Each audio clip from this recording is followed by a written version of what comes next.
Did you know that all Did you know that gold and silver are one of the oldest forms of currency in the world? These two metals have been traded around the world for thousands of years.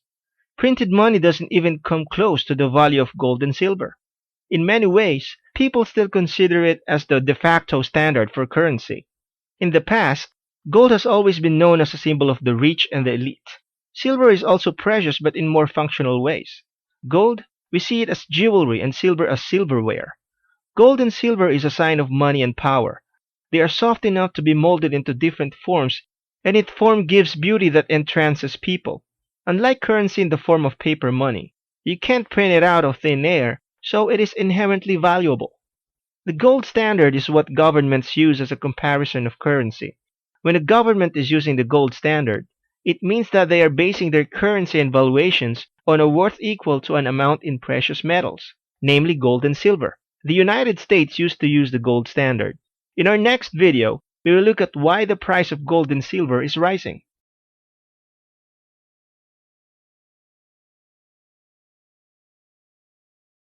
In 1971, President Nixon severed the US dollar's ties with the gold system.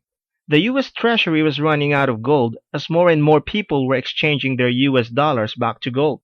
People were starting to lose confidence in the US dollar and more people were emptying the gold reserve. In act of desperation, President Nixon severed the gold standard, thus enabling the US to continually print money. They were effectively creating their own debt and generating as much debt as they wanted in the form of currency. Over the years, the US dollar started dropping and the price of goods started to go up. Now why is that? It is because the US dollar is continually losing its value to the point that, compared to 40 years ago, the US dollar is only worth a fraction of what it used to be. Because currency starts to lose its value, especially with the whole world's currencies, hedged against the US dollar, the price of gold and silver starts rising at an astronomical rate. The demand for gold and silver starts increasing, and the increased demand for it spikes up the price even more. In our next video, we will look at the advantages and disadvantages of investing in gold and silver.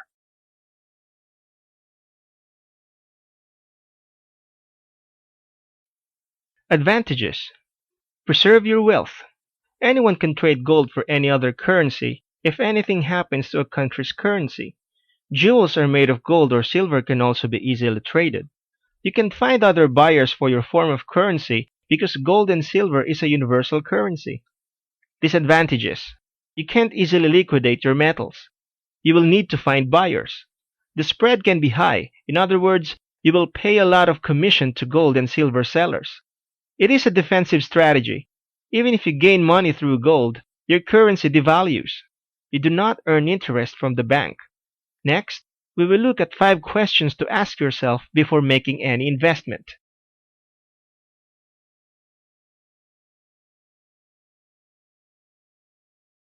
Am I looking for a quick cash, or am I in this for the long haul? Are the metals I'm buying genuine, real, authentic? Are you buying at a low or at high? Are you buying paper metals or real bullion? Have I diversified my portfolios enough? Don't put all your investments in one basket. In our next video, we will look at the psychology for any precious metal trade.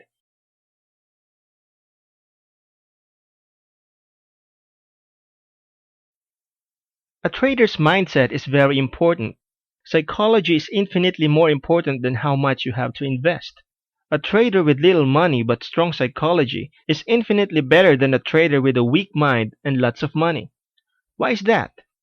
Because a person with a proper mindset can double, triple, or quadruple their money, while a person with a poor psychology can lose it all overnight.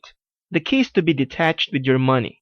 It is better to trade with money that you can spare rather than money you depend on, life or death money. Can you hold a trade? What happens when the price takes a plunge? Do you understand that gold and silver trading is like buying a house? No matter what, the price of a house will always go up, but it is a matter of how long can you hold. Above all, remember not to rely on gold and silver trading as your only source of income. Most people, when they put all their eggs in one basket, make bad decisions because it represents all or most of their wealth. When you have income coming in from diverse locations, or even other commodities you are trading with, you will make better decisions. Knowing when to exit is critical as well. If you feel that you have earned enough, it's better to cut the trade and invest it in another commodity. Likewise, it is okay to cut your losses and invest elsewhere. Next, we will look at why you should invest in gold and silver now.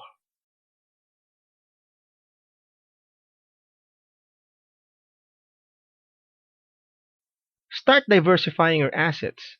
Do not trust in your local currency, which fluctuates with events. Protect your wealth. Gold and silver are always in demand and are limited in supply, so you can always find buyers. Always scout around for desperate buyers who are trying to liquidate their gold and silver for currency. They are your best people to target when you are buying gold. You can even offer low ball offers and see who will take the bait. Like attracts like.